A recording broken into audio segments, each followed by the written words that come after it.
Watchdog sounds alarm that Trump's brazen foreign business dealings will get worse. Donald Trump exploited the presidency in his first term to financially benefit himself and his family, ethics experts wrote Tuesday. And they warned the grifting would only get worse in a second term.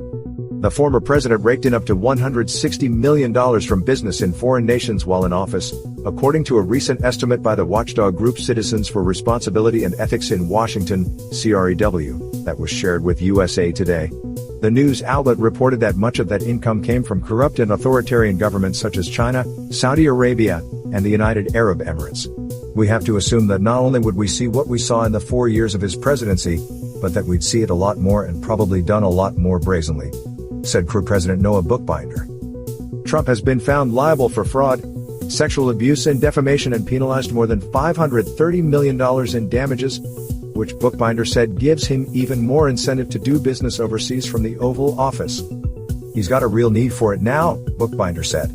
Crew sued Trump in 2017 over his alleged violations of the Constitution's Emoluments clause prohibiting officeholders from accepting certain items of value from foreign states without approval from Congress, but the U.S. Supreme Court dismissed the case in 2021 because Trump was no longer in office.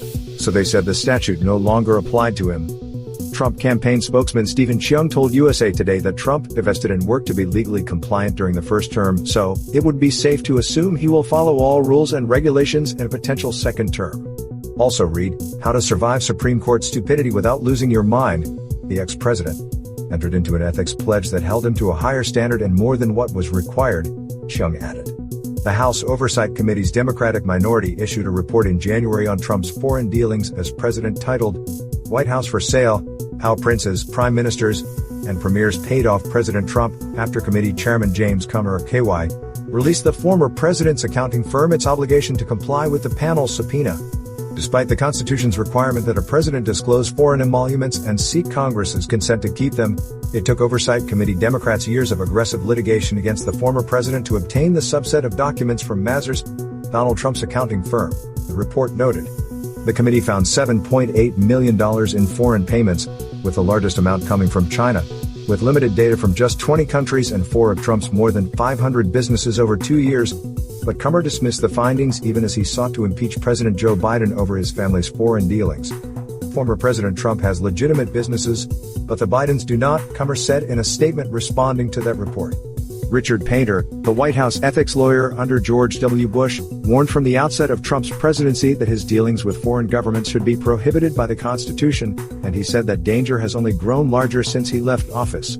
Financial conflicts of interest in foreign countries would be an even greater risk for a second Trump presidency than in the first.